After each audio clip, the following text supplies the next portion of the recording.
So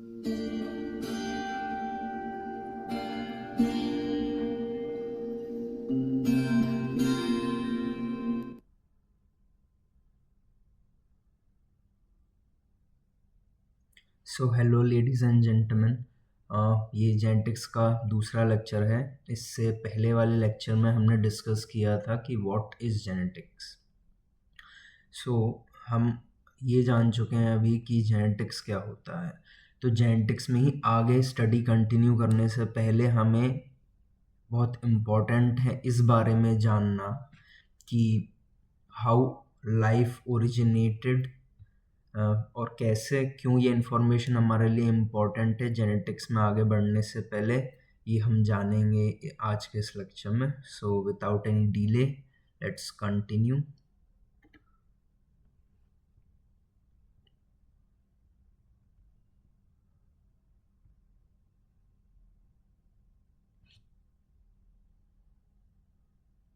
so origin of life. So सबसे पहला question जो हम आंसर करेंगे, हमने अभी तक ऑफ कोर्स जाना कि एक पीढ़ी से दूसरी पीढ़ी में कैरेक्टर्स कैसे ट्रांसफ़र होते हैं। लेकिन जब हम जेनेटिक्स के बारे में और एनिमल्स के बारे, किसी भी ऑर्गेनिज्म के बारे में इस तरह से बात करते हैं कि एक जनरेशन से दूसरी जनरेशन, तो एक क्वेश्चन ऑटोमेटिकली अराइज होता है कि फिर इस सबसे पहला जो लिविंग ऑर्गेनिज्म होगा वो कैसा होगा, क्यों होगा, या ज़िंदगी की शुरुआत हुई तो हुई कहाँ से। So that is going to be answered in this video, origin of life. So जो सबसे पहली थ्योरी आती है ओरिजिन ऑफ लाइफ की, जीवन की उत्पत्ति कैसे हुई, वो है स्पेशल क्रिएशन। स्पेशल क्रिएशन मतलब बेसिकली कि जो भी जीवन है, जिंदगी है, वो ईश्वर ने, भगवान ने बनाई। लेकिन अब ये जो स्पेशल क्रिएशन वाली थ्योरी है, ऑफ कोर्स हमारे धर्म ग्रंथों से आती है, जो all over the globe various धर्म्स हैं, उनके जो स्क्रिप्चर्स हैं, उनमें जो बातें लिखी गई हैं, क्यूमुलेटिवली, कलेक्टिवली उन सारी चीज़ों का जो एक सार है उसको स्पेशल क्रिएशन में कह देते हैं। लेकिन सारे के सारे जितने भी कन्वेंशनल रिलीजियस लिटरेचर्स हैं, उनमें बेसिकली 3 चीज़ें सामने आती हैं जो सब ग्रंथों में कॉमन होती हैं, जो मतलब अकॉर्डिंगली अगर हम माने कि स्पेशल क्रिएशन के द्वारा ज़िंदगी की शुरुआत हुई, तो जो 3 चीज़ें आती हैं वो हैं, पहला कि जितने भी लिविंग ऑर्गेनिज्म थे, जैसे आज दिखते हैं वैसा का वैसा ही उनका जन्म हुआ था। मतलब ऐसा नहीं था कि उनमें कोई बदलाव आया। मतलब अगर हाथी या कोई भी ऑर्गेनिज्म, फॉर एग्जांपल ह्यूमंस आज जैसे दिखते हैं, वो हमेशा से, जब वो उनका जन्म हुआ तब से वैसे ही दिखते हुए आ रहे हैं। मतलब अगर कभी पहला इंसान जिसने इस धरती पे कदम रखा होगा, वो भी एकदम वैसा ही दिखता था जैसे हम आज दिखते हैं। ये सबसे पहला पॉइंट आता है स्पेशल क्रिएशन में। दूसरा आता है कि जो डाइवर्सिटी है वो भी हमेशा सेम रही है। डाइवर्सिटी, डाइवर्सिटी अर्थात कि जो मतलब एक हमें वेरिएशन देखने को मिलता है अक्रॉस द पॉपुलेशन, वो हमेशा से सेम था। दैट इज कि नंबर ऑफ स्पीसीज पहली बार जब लाइफ इवॉल्व हुई तब भी वैसे उतनी ही थी जितनी आज है। ठीक है ना, एक ये वाली चीज़ सेकंड पॉइंट जो आता है। दूसरा है कि अर्थ जो है हमारा, वो लगभग 4000 साल पुराना है। तो ये 3 दावे जो हैं वो स्पेशल क्रिएशन की थ्योरी में आते हैं। और ऑफ कोर्स हमें टाइम नहीं पता है कि स्पेशल क्रिएशन या जीवन की उत्पत्ति इस थ्योरी के अकॉर्डिंग कब हुई। Moving on forward, so of course ये स्पेशल क्रिएशन सबको पता है, लेकिन अगर हम एक साइंटिफिक नज़रिया की तरफ देखने जाएं, एक बहुत ही ऑब्जेक्टिव व्यू से हम इस चीज़ को देखने जाएं, तो उससे पहले हमें इस सवाल का जवाब ढूंढना पड़ेगा कि ऑफ कोर्स कि इस जिंदगी से पहले इस पूरे ब्रह्मांड, इस संसार की ही रचना कैसे हुई। तो उसके लिए थ्योरी जो दी गई है, या फिर जो सबसे ज़्यादा अपनाई गई थ्योरी है पूरे ग्लोब में, वो है बिग बैंग। ऑफ कोर्स किसी को भी नहीं पता बिग बैंग का टाइम मतलब कब हुई थी, कितने साल पहले बिग बैंग का जो इंसिडेंट है वो हुआ था। So what is big bang? So George Lemaitre, based on the fact, उन्होंने जो अपने टेलीस्कोप्स के ज़रिए ऑब्जर्वेशंस रिकॉर्ड किए थे, उनके अकॉर्डिंग ये बात साबित हो गई थी कि जो यूनिवर्स है वो एक्सपैंड होता रहता है। और जब ये चीज़ सिद्ध हुई कि यूनिवर्स एक्सपैंड होता रहता है, उस बेसिस पे उन्होंने theory the, the big bang theory, 1927 और 1931 के बीच में। लेकिन now let's see what is big bang theory, what it states. तो लेमार्टे का सीधा सीधा रीजनिंग क्या थी? उन्होंने कहा कि अगर यूनिवर्स लगातार फैल रहा है ना, अगर यूनिवर्स लगातार, जो समय है, स्पेस है, यूनिवर्स है, वो लगातार ऐसे फैल रहा है, तो कभी ना कभी तो कोई ऐसा वक्त रहा होगा जब ये एकदम एक पॉइंट में पूरा सिमटा हुआ होगा। मतलब पास्ट में अगर हम जा पाए तो कोई ना कभी तो कोई ऐसा वक्त होगा ना जब ये जितना भी फैला हुआ यूनिवर्स है ये पूरा का पूरा एक पॉइंट में कंटेन्ड होगा, एक पॉइंट में एकदम ऐसा डेंसली पैक्ड होगा। तो उन्होंने इसी बेसिस पे थ्योरी दी कि वो जो एक डेंस स्टेट था पूरे के पूरे ब्रह्मांड जिसे हम जानते हैं आज की डेट में, उस डेंस स्टेट में कुछ ना कुछ इस तरह का हुआ होगा जिसको उन्होंने बिग बैंग की उपमा दी। हमें नहीं पता कि उस डेंस स्टेट में क्या हुआ होगा, लेकिन उसे हम बिग बैंग कहते हैं। उसको बिग बैंग को कई बार एक्सप्लोजन की तरह देखा जाता है, पर इट वॉजंट एन एक्सप्लोजन। वो मतलब एक इवेंट था फिजिकल टर्म्स में जिसको हम इमेजिन नहीं कर सकते।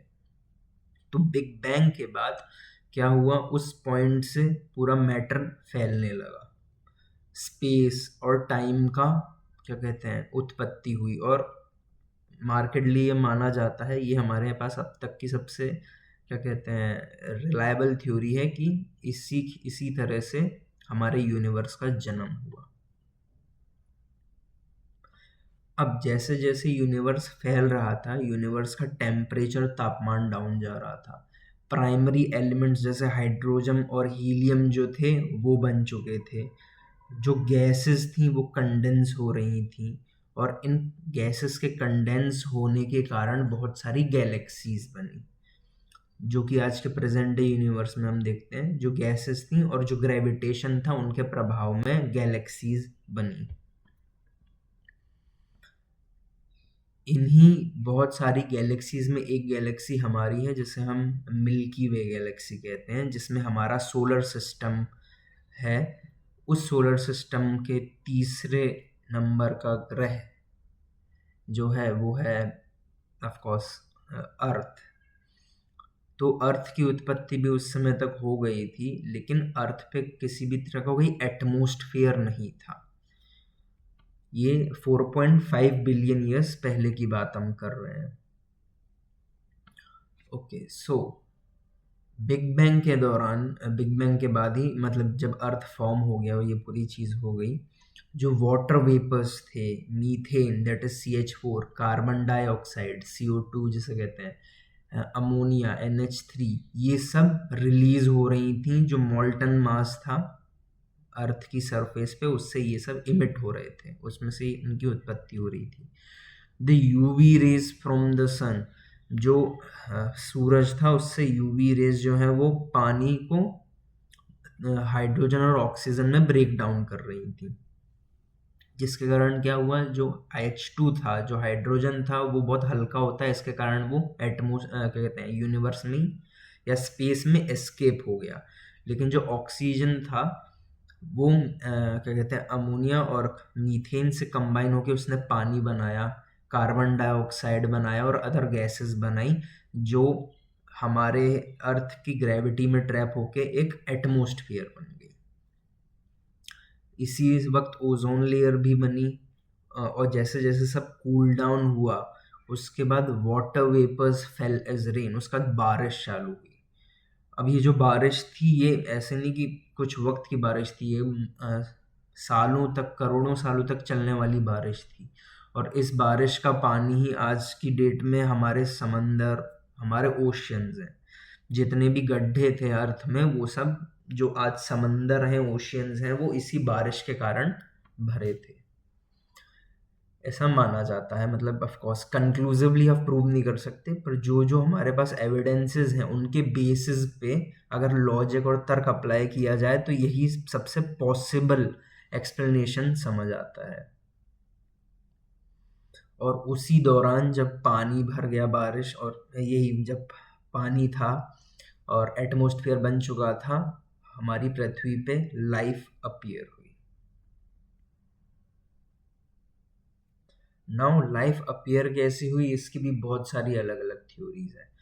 4 बिलियन ईयर्स पहले ही माना जाता है एक थ्योरी जिसके कारण शायद अर्थ पे जिंदगी आई होगी, वो थ्योरी है पेंस्पर्मिया।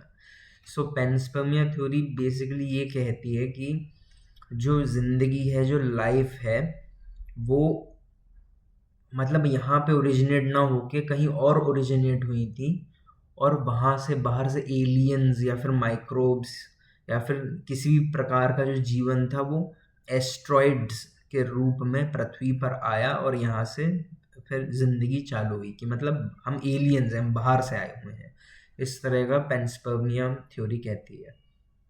और पेंस्पर्मिया जो अर्ली ग्रीक थिंकर्स थे उनकी थ्योरी से भी मैच खाती है कि it is the unit of life called spores that is transferred to different planets including earth.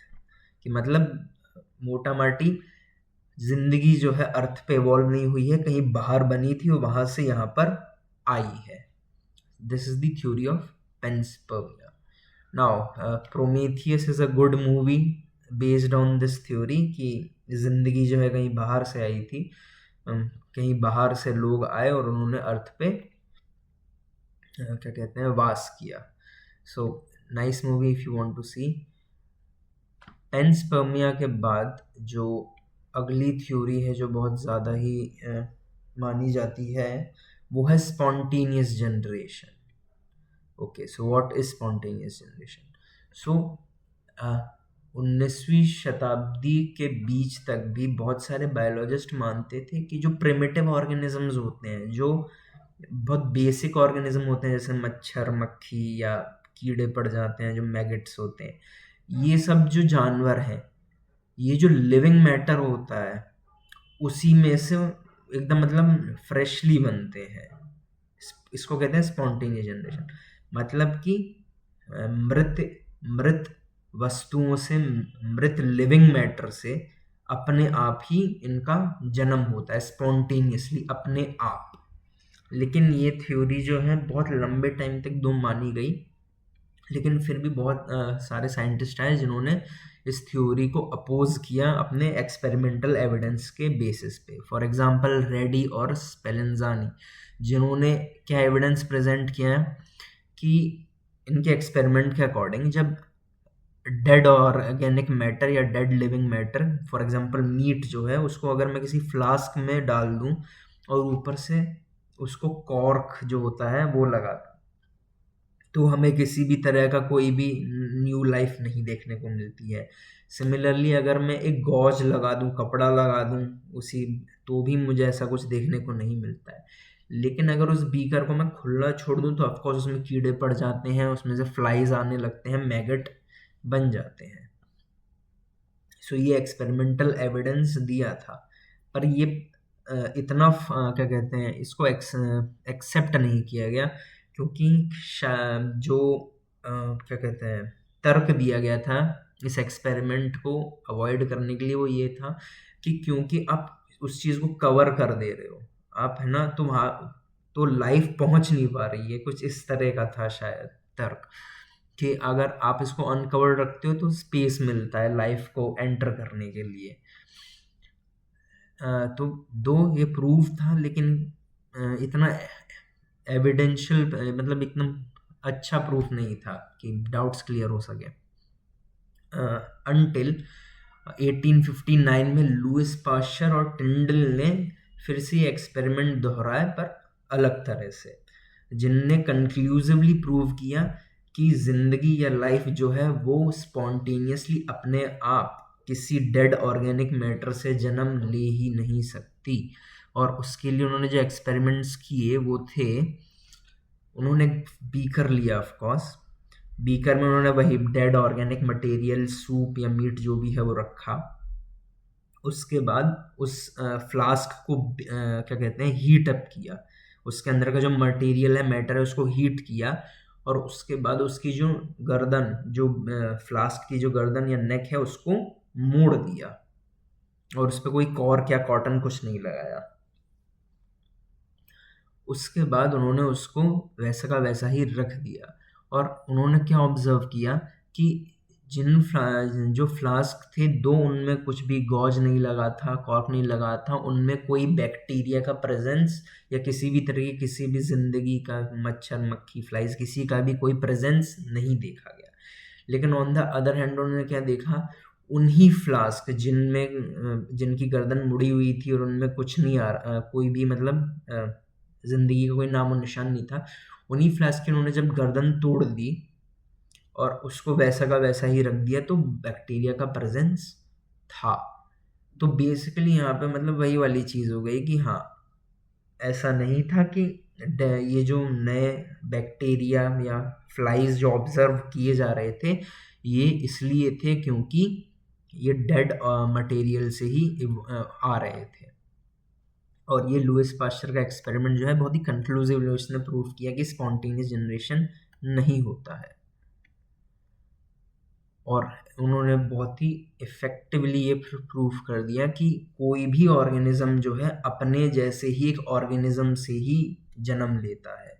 That is, हर जीव के कोई ना कोई माता पिता होंगे ही, तभी उसका जन्म होगा। बिना माता पिता के ऐसे एकदम ही स्पॉन्टेनियस जनरेशन जिंदगी का नहीं हो सकता। So this experiment proved this. उसके बाद जो ऑफ कोर्स अब इसने ये वाली चीज़ प्रूव कर दी, पर अभी भी जो बेसिक क्वेश्चन था वो वहीं का वहीं था कि पहली बार जिंदगी आई कैसे, जो पहली बार लाइफ थी उसका एवोल्यूशन हुआ तो वो आई कैसे, ठीक है ना।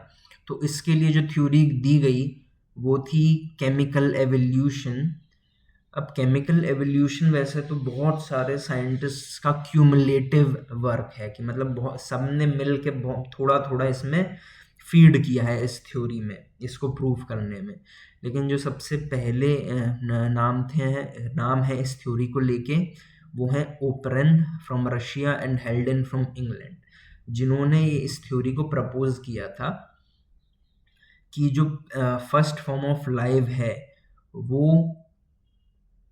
आई थी from non living organic molecules, और इन मॉलिक्यूल्स का जब केमिकल एवोल्यूशन हुआ तो उसमें से सेल्स बने, जो कि सबसे पहले जो सबसे पहले लिविंग ऑर्गेनिजम्स होंगे उनके अकॉर्डिंग। उन्होंने 1924 और 29 में ये थ्योरी दी थी कि जो सबसे पहला फॉर्म ऑफ लाइफ था वो नॉन लिविंग ऑर्गेनिक मॉलिक्यूल्स थे, ठीक है ना, जैसे आरएनए, प्रोटीन्स जो हम आज की डेट में जानते हैं।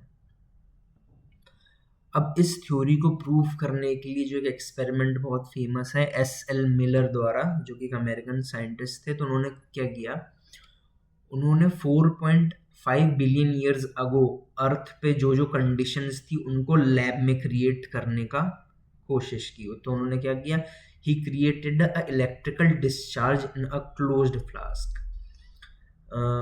1953 में उन्होंने किया था। सो इस एक्सपेरिमेंट को समझने के लिए of course we will have a diagram. So उन्होंने एक्सपेरिमेंट या वो अर्थ की 4.5 बिलियन ईयर्स पहले की जो क्या कहते हैं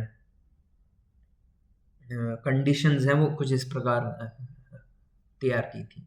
अब तो आप इस डायग्राम में देख सकते हो जो ऊपर वाला फ्लास्क है जहाँ पे स्पार्क इग्नाइट हो रही है, वो जो फ्लास्क है उसको आप इन्वायरमेंटल कंडीशंस मान लो जो 4.5 बिलियन ईयर्स पहले अर्थ पे थी, ठीक है। तो उन्होंने इस फ्लास्क में क्या किया, ammonia, methane, water vapours, hydrogen gas जैसी गैसेस इसमें रिलीज करी, और इलेक्ट्रोड्स जो थे 8000 डिग्री सेल्सियस के टेम्परेचर पे उसमें रिएक्शन करवाया, और उसके बाद जो भी इस फ्लास्क में मटेरियल बना, of course water and other things, उसको कंडेंस होके यहाँ नीचे जो आप रेड जोन देख रहे हो वहाँ पे ट्रैप करवाया। तो इस वाटर का एनालिसिस करने पे क्या पता पड़ा कि इसमें ऑर्गेनिक कंपाउंड्स भी थे। ऑर्गेनिक कंपाउंड्स यानी कि क्या कहते हैं आपके अमीनो एसिड्स वगैरह, उन्होंने उनका फॉर्मेशन ऑब्जर्व किया।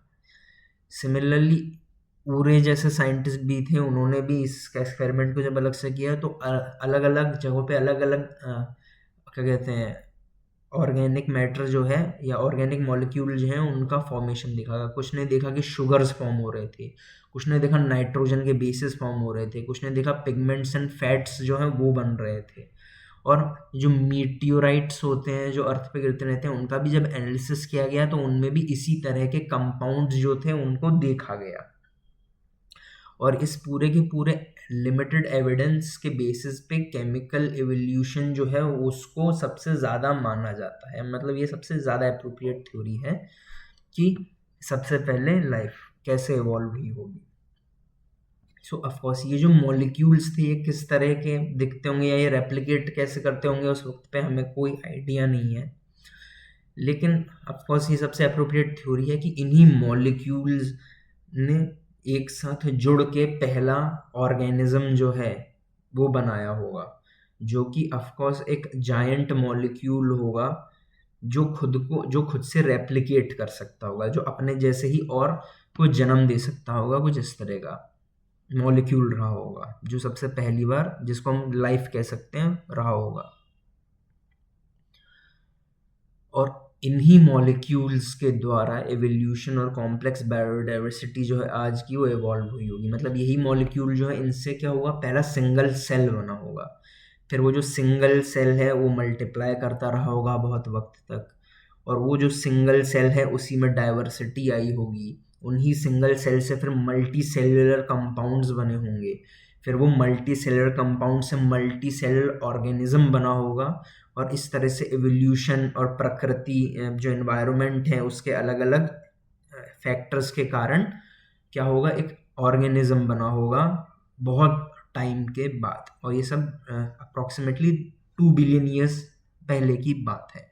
और ये जो पूरा का पूरा थ्योरी है बायोजेनेसिस या जिंदगी के ओरिजिन का, ये सबसे ज़्यादा मेजरली एक्सेप्टेड थ्योरी है कि किस तरह से लाइफ जो है इवॉल्व हुई। नाउ अब लाइफ इवॉल्व हो चुकी थी, मतलब अब हम हमें एक अंदेशा है कि पहली बार जिंदगी कैसे इवॉल्व हुई होगी। इसके बाद ऑफकोर्स आते हैं हमारे ऑफकोर्स दी ओजी डार्विन। सो डार्विन ने एवोल्यूशन दिया था। ऑफकोर्स अब ये क्या कहते हैं इस्टेब्लिश हो चुका था कि जो सेलुलर फॉर्म है लाइफ का वो आया होगा, लेकिन सोचो इस एक सेल से इतनी ज़्यादा जो कॉम्प्लेक्स बायोडाइवर्सिटी हम आज देखते हैं, अलग अलग तरह के जो ऑर्गेनिजम्स हैं, वो मतलब एक सेल से इतना सब कुछ कैसे आ गया होगा। तो इसको एक्सप्लेन करने किया था चार्ल्स डार्विन ने, based on his observations made during a sea voyage in a sail ship called HMS Beagle. So Charles Darwin ने एवोल्यूशन दिया किसके बेसिस पे, वो उस डेटा के बेसिस पे जो उन्होंने अपनी क्या कहते हैं शिप की यात्रा के दौरान कलेक्ट किया था HMS बीगल पे। HMS बीगल शिप का नाम, ठीक है ना। राउंड द वर्ल्ड उन्होंने वो चीज़ की होगी, डेटा कलेक्ट किया और उसके बेसिस पे उन्होंने अपना जो डेटा है वो पब्लिश किया, the classical book classic origin of species, in which he proposed the theory of evolution 1859 में। So let's see what is theory of evolution. Evolution क्या है? सो एवोल्यूशन जो थ्योरी है उसके मुताबिक, according to theory of evolution, any population has built-in variation in characteristics। यानी कोई भी जो पॉपुलेशन होती है किसी भी जीव की, उसमें किसी भी कैरेक्टर के लिए वेरिएशन होता है, भिन्नता होती है। वो जो वेरिएशन है वो स्पॉन्टेनियस होता है, अपने आप होता है। लेकिन आज की डेट में हम जानते हैं कि किसी भी स्पीसीज में जो वेरिएशन अराइज होता है वो म्यूटेशन के कारण होता है, लेकिन ठीक है उस टाइम ये नहीं पता था किसी को। तो वेरिएशन होता है जो अपने आप अराइज होता है। अब ये जो अलग अलग कैरेक्टर्स हैं, इनमें से कुछ कैरेक्टर्स ऐसे होते हैं जो बाहर का जो नेचुरल एनवायरनमेंट है उसमें जीवित रहने के लिए एकदम बेस्ट होते हैं, मतलब एकदम अप्रोप्रिएट होते हैं। और बाकी के जो गुण होते हैं या बाकी के जो कैरेक्टर्स होते हैं वो उसी एनवायरनमेंट में जीवित रहने के लिए शायद उतने अप्रोप्रिएट नहीं होते हैं। ठीक है ना, ये वाली एक कंडीशन अराइज होती है। तो वो ऑर्गेनिजम्स जिन पे वो सारे कैरेक्टर्स हैं जिनके कारण वो सरवाइव बेटर करेंगे, तो जब वो सरवाइव बेटर करेंगे तो उनके बच्चे भी ज़्यादा होंगे। और वो ऑर्गेनिज्म जिन पे वो वाला कैरेक्टर उस तरह से मतलब वो वाले कैरेक्टर्स नहीं है जो कि जिनकी ज़रूरत है उस तरह के एनवायरनमेंट में जीवित रहने के लिए, वो कम बच्चे पैदा करेंगे। अब इसी को थ्योरी ऑफ एवोल्यूशन कहते हैं। इसको एक बहुत अच्छे एग्जाम्पल से समझने की कोशिश करते हैं। फॉर एग्जाम्पल एक जंगल है, वहाँ पे अलग अलग एक ही पॉपुलेशन है बर्ड्स की, जिनमें से कुछ की चोंच लंबी है, कुछ की चोंच छोटी है। इन सब चिड़ियाओं का जो प्राइमरी फूड सोर्स, खाद्य सोर्स, भोजन करने का जो सोर्स है वो है बेरीज। जो झाड़ियों में फल लगते हैं, छोटी छोटी बेरीज लगती हैं, उनको खा के ये सारे के सारे जीव अपना पालन पोषण करते हैं।